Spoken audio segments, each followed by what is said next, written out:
പശ്ചിമഘട്ടത്തിലെ ഉരുൾപൊട്ടൽ ഭീഷണി നേരിടാൻ 72 കോടി കേരളത്തിന് അനുവദിച്ച കേന്ദ്ര സർക്കാർ. കേന്ദ്ര ആഭ്യന്തരമന്ത്രി അമിത്ഷായുടെ നേതൃത്വത്തിലുള്ള ഉന്നതതല യോഗത്തിലാണ് തീരുമാനം. ഹിമാചലിനും ഉത്തരാഖണ്ഡിനുമാണ് ഏറ്റവും കൂടുതൽ തുക അനുവദിച്ചത്. ശരത്ലാൽ ചേരുന്നു. ശരത്ത്, കേരളത്തിന് ഒരു ചെറിയ രീതിയിൽ ആശ്വസിക്കാൻ വകയുണ്ട്. 72 കോടി അനുവദിച്ചിട്ടുണ്ട്. എന്തൊക്കെയാണ് ഇന്ന് ഈ അമിത്ഷായുടെ നേതൃത്വത്തിലുള്ള യോഗത്തിലെ തീരുമാനങ്ങൾ? എന്തൊക്കെയാണ്? മറ്റ് സംസ്ഥാനങ്ങളുടെ വിഹിതങ്ങൾ എങ്ങനെയാണ്? സേതുലക്ഷ്മി, അമിത്ഷായുടെ നേതൃത്വത്തിൽ ചേർന്ന ഉന്നതാധികാര സമിതി എന്ന് പറയാം. കാരണം വെച്ചാൽ അതിൽ അഗ്രികൾച്ചർ മിനിസ്റ്റർ ചൗഹാനുണ്ട്, അതേപോലെ തന്നെ ഉയർന്ന ഉദ്യോഗസ്ഥന്മാരുണ്ട്, നീതി ആയോഗിൻ്റെ വൈസ് ചെയർമാനുണ്ട്. ഇത്തരമുള്ള ഹൈ പവർ കമ്മിറ്റിയാണ് ഇന്ന് യോഗം ചേർന്നിട്ട് ഉരുൾപൊട്ടൽ തടയാനുള്ള നടപടികൾക്ക്, അല്ലെങ്കിൽ ഉരുൾപൊട്ടൽ പ്രദേശങ്ങളിൽ ഉരുൾപൊട്ടൽ ലഘൂകരിക്കാനുള്ള നടപടികൾക്ക് സംസ്ഥാനങ്ങൾക്ക് തുക അനുവദിച്ചത്. ഏതായാലും ഒരു 1115 കോടിയിലധികം രൂപയാണ് സംസ്ഥാനങ്ങൾക്ക് വേണ്ടി അനുവദിച്ചിരിക്കുന്നത്. ഇതിൽ 72 കോടി രൂപ കേരളത്തിനാണ്. അതേപോലെ 100 കോടി രൂപ മഹാരാഷ്ട്രക്കുണ്ട്, 50 കോടി രൂപ തമിഴ്നാട്ടിനും 50 കോടി രൂപ കർണാടകക്കും അനുവദിച്ചിട്ടുണ്ട്. നോർത്ത് ഈസ്റ്റേൺ സംസ്ഥാനങ്ങൾക്ക് എല്ലാം കൂടി 358 കോടിയോളം രൂപ അനുവദിച്ചിട്ടുണ്ട്. ഏതായാലും കേരളത്തെ സംബന്ധിച്ചോളം, വയനാട് അടക്കമുള്ള പശ്ചിമഘട്ട പ്രദേശങ്ങളെ സംബന്ധിച്ചോളം 72 കോടി രൂപ ഉരുൾപൊട്ടൽ തടയാനുള്ള പദ്ധതികൾക്കാണ്. അതായത് ഉരുൾപൊട്ടൽ സാധ്യതയുള്ള മേഖലകൾ കണ്ടെത്തി ഉരുൾപൊട്ടലുള്ള സാധ്യതകൾ ലഘൂകരിക്കാനുള്ള പദ്ധതികൾക്കാണ്.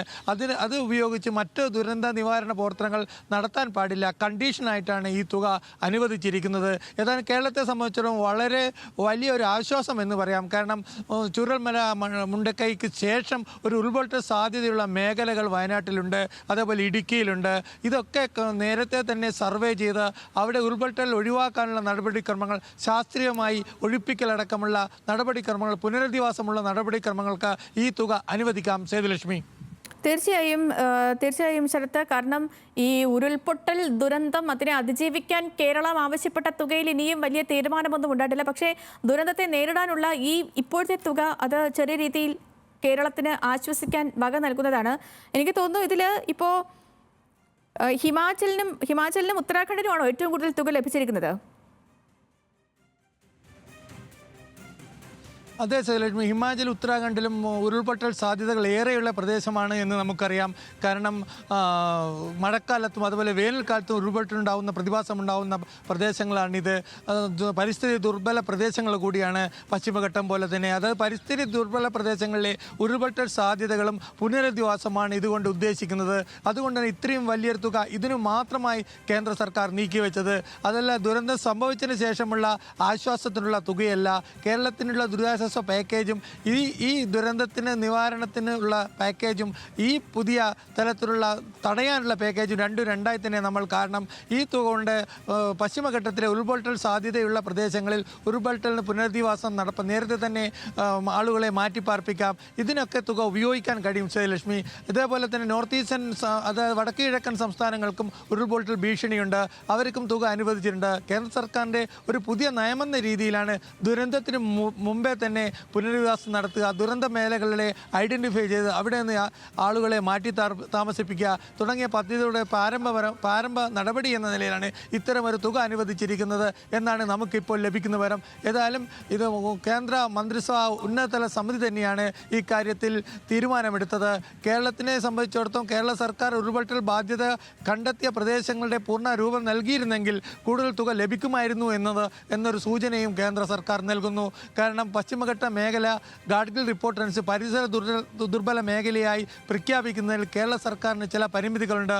അങ്ങനെ പ്രഖ്യാപിക്കപ്പെട്ടാൽ അവിടെ നിർമ്മാണ പ്രവർത്തനങ്ങളും കർഷകർക്ക് വളരെയധികം പ്രത്യാഘാതങ്ങളുണ്ട്. അതുകൊണ്ട് തന്നെ വളരെ ചുരുങ്ങിയ പ്രദേശങ്ങൾ ദുർബല പ്രദേശമായിട്ടാണ് കേരള സർക്കാർ ശുപാർശ ചെയ്തത്.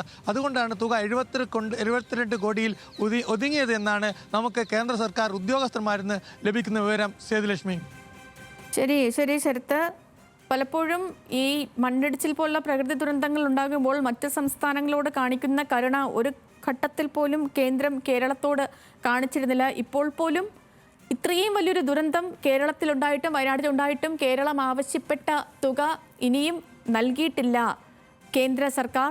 അതിനൊക്കെ പുറമെയാണ് ഇപ്പോൾ ഈ ഉരുൾപൊട്ടൽ ഭീഷണി തടയുന്നതിന് വേണ്ടി ഉരുൾപൊട്ടൽ അതിജീവിക്കാനുള്ള സഹായമല്ല ഇപ്പോൾ ഈ അനുവദിച്ചിരിക്കുന്നത്. പശ്ചിമഘട്ടത്തിലെ ഉരുൾപൊട്ടൽ ഭീഷണി തടയാൻ വേണ്ടിയിട്ടാണ് 72 കോടി രൂപ കേരളത്തിന് കേന്ദ്രം അനുവദിച്ചിരിക്കുന്നത്. അതിൽ നമ്മൾ മനസ്സിലാക്കേണ്ടത് ഹിമാചലിനും ഉത്തരാഖണ്ഡിനും ഒക്കെ 100-ലധികം കോടി, ഏറെക്കുറെ 132 കോടിയോളം രൂപയൊക്കെ അനുവദിച്ചിട്ടുണ്ട്. അവിടെയാണ് കേരളത്തിന് ഇപ്പോൾ ഈ പറഞ്ഞ 72 കോടി അനുവദിച്ചിരിക്കുന്നത്. ശരത്ലാലാണ് വിവരങ്ങൾ നൽകിയത്.